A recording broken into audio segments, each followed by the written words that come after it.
I learned how to shuck corn without having to pull all of the pieces off. So I'm going to show you now how to do it. You put the corn in the microwave for about 8 minutes, just plain the way it is. Then you take it out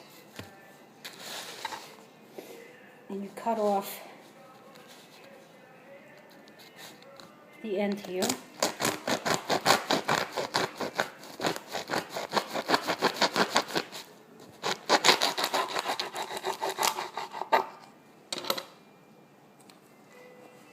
Okay, then you hold it upside down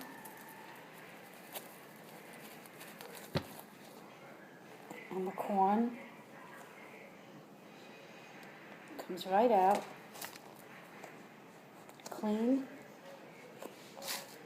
with none of that thready stuff. And there's your corn. Voila! Enjoy.